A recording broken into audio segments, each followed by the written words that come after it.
Hi, this is Josh Arnett, and today I'm going to be presenting learning challenges and universal design. In this presentation, we'll go over a variety of learning disabilities, learning challenges, and talk about how we can use the principles of universal design to help children with those disabilities become fully integrated into a general classroom.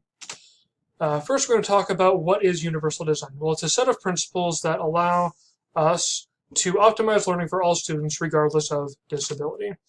There are three factors. The first one is representation, which is providing information in more than one format, such as a book they can read, an oral presentation, or some sort of hands-on activity. Action and expression means giving them multiple ways to interact with the material and demonstrate their mastery of the material, such as a group project or a test. And engagement is finding ways to motivate them to be interested in the material. For example, finding situations that apply to their daily lives. As we go through this presentation, we'll be referring back to these three principles after each disability to discuss them and provide some ideas for how we can use them to accommodate these students with disabilities in our classrooms. So, the first subject we'll cover is learning disabilities. Learning disability is a disorder in one or more of the basic psychological processes involved in understanding or in using language spoken or written. It can affect students' ability to do math, to listen, read, write, think, and communicate, of course. 36% of all students served under IDEA have a specific learning ability, and there is no typical student. They all have individual strengths and weaknesses depending on the specific nature of the disability. For example, a child with dyslexia is going to struggle more with reading and writing than they are with the mathematics side of things. They tend to have high intelligence but low academic achievement, and in our eagerness to help them with their academic needs, teachers tend to overlook their emotional needs. So, when looking at universal design for representation, we'll use the student with dyslexia as our example. We're going to want to represent things in more than just written words. We're going to want a visual, some sort of a presentation that they can look at to help them understand what it is that they're reading. And as far as action and expression, the same thing. You're not going to want to have them write everything. You're going to want to have them be able to draw a picture or use a group presentation to show what they know. All right, communication disorders includes both speech and language, speech being the ability to produce sounds, and with language disorders being able to receive and understand language. They're often associated with other disorders, such as a cleft palate or lip, and it can help identify other disorders. For example, a student struggling with language, with understanding language, may also have a hearing impairment. It's important to note that just because someone speaks differently doesn't necessarily mean they have a disorder. 21.4% of special education students were diagnosed with a language disability in 2013. Okay, as far as representation goes, you're going to want to use, again, things other than a language. For example, a picture, a hands-on activity, and the same thing with expression. If a student doesn't speak very well, it may not be the best idea to have them do an oral presentation, have them do draw a picture or help them work through the writing side of things. Emotional and behavior disorders. There are 5 components: an inability to learn that cannot be explained by intellectual, sensory, or health factors, an inability to build or maintain satisfactory interpersonal relationships with peers, inappropriate types of behavior or feelings under normal circumstances, a general pervasive mood and unhappiness or depression, and a tendency to develop physical symptoms or fears associated with personal or school problems. It's not just social maladjustment. It refers to students who have challenges relating to antisocial behavior, substance abuse, and infringement of others' rights. 5.8% of all students are classified. So these students may struggle a lot to do group work. So give them a chance to work on their own, work through the things. I wouldn't exclude them from group work because they do need to learn to work together with others. But be aware that that's going to be a challenge for them. All right, ADHD accounts for 2/3 of all other health impairments category, which we'll discuss a little bit later on.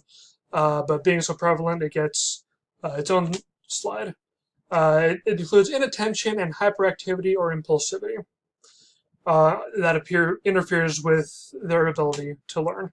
It occurs before age 12, persists for at least 6 months, is present in at least 2 different settings, and is not attributable to any other disability. It's not just forgetfulness or having a lot of energy. Again, it has to interfere with their ability to learn. It affects 7% of children in the US, with boys 3 times as likely to be identified as girls. So these students, you're going to want to, in your representation, just do a lot of different things, because the longer they're sitting there having to focus on one thing, the more likely that they're going to get bored faster than their peers. So when you're presenting things, mix things up, do things differently, and when they're interacting with the material, again, you could have lots of different stations for them to visit, just different types of activities for them to do, so that they can keep their attention on the topic, but it's still something different that they're doing. All right, intellectual disabilities. Significantly sub-average general intellectual functioning existing concurrently with deficits in adaptive behavior and manifested during the developmental period that adversely affects a child's educational performance. And it includes areas of memory, generalization, and motivation. Memory, of course, being the ability to retain information. Generalization being the ability to take skills learned in one setting, such as a classroom, and apply those skills in different settings, such as at home or at a store or any other setting that's not a classroom. They also tend to struggle with motivation. They feel like they don't have a lot of control over their lives, and so they kind of wait for you to prompt them to do things.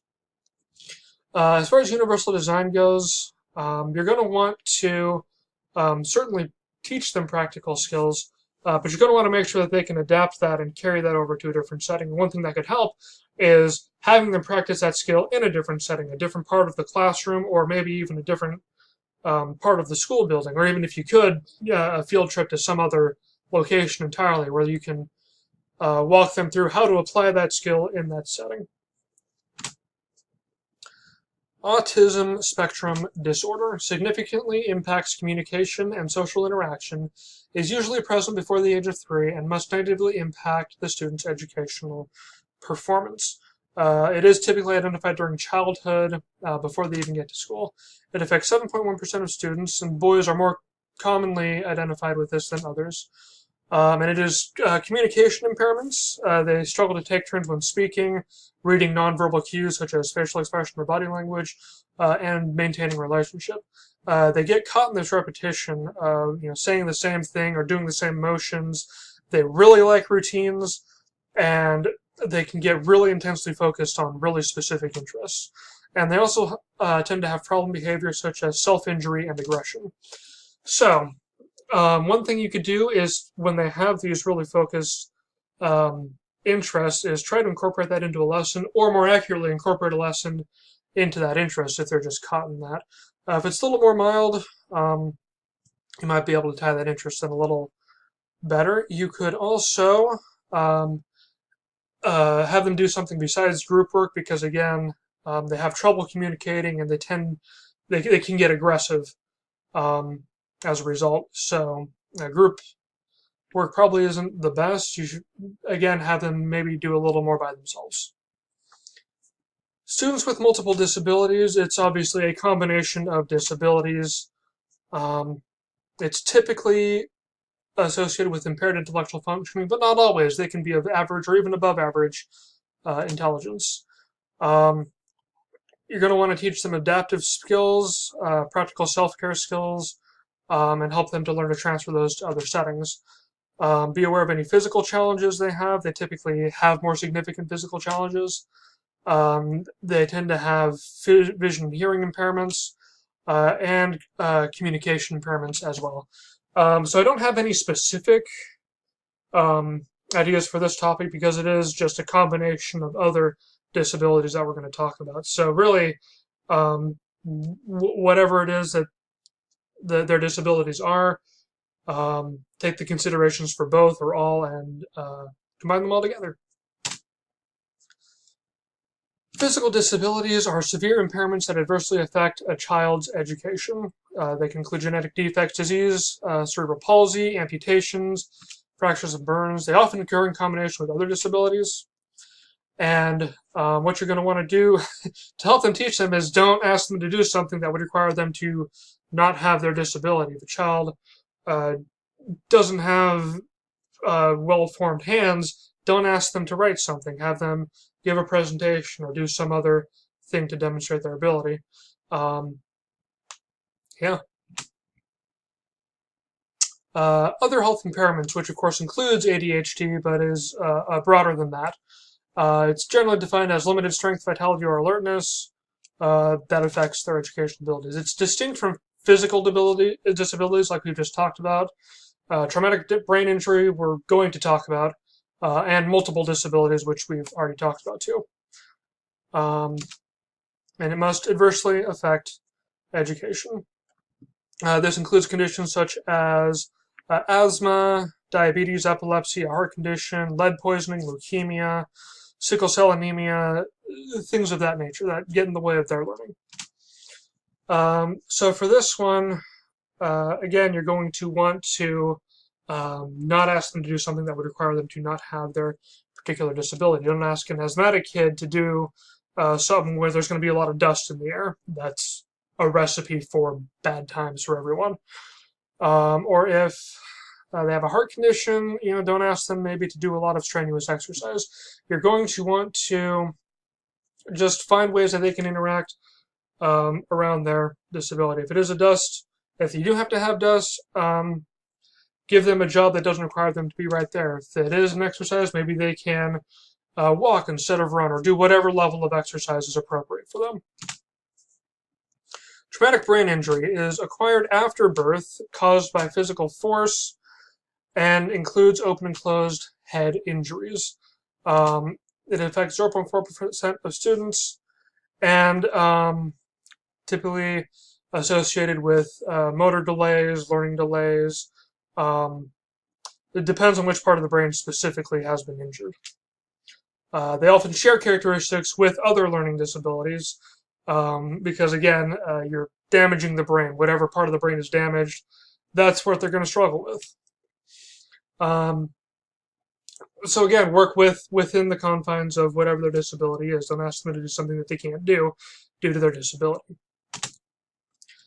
Hearing loss impairs students' processing of linguistic information through hearing, of course. It is classified by levels of loss. Not all hearing loss is equal. Some students just have impaired hearing, some are functionally deaf, some are completely deaf. So that's going to affect your interventions. It affects 1.2% of students. As far as language development goes, they follow the same steps of language development as non-hearing impaired students, but they are going to have delays in that. So don't just talk to them. You're going to want to give them something that they can look at and read. And if they're struggling with speaking, and a presentation is probably not the best option for them, but they can certainly do group work. They can certainly do tests and all that sort of thing. Visual impairments. It's an impairment that affects learning. If you can't see, it's hard to interact with the world around you. There's low vision, functionally blind, and total blindness. It comes from all backgrounds, and it results in limited experience, mobility, and interaction with the environment, because sight is a huge way that we interact with the world around us. So as far as representation goes, you're going to need to talk to them because of that vision impairment. Of course, it depends on the severity. Some of them will read as regular language. Some of them will depend on Braille. Make sure you have those resources available for them so that you can teach them and they can interact. And finally, gifted and talented students. There's no mandate at the federal level for special programs, although KSDE does have trainings, endorsement, and other materials for teachers teaching gifted students. They're students who show high potential or potential for high performance. Their general characteristics, there aren't a lot, but they tend to be creative. They may have specific academic inclinations, leadership, arts, and need extra services. So, given those extra services, you can use a condensed curriculum to help them, and you can give them maybe extra assignments to push their knowledge beyond. That concludes my presentation. Thank you for watching.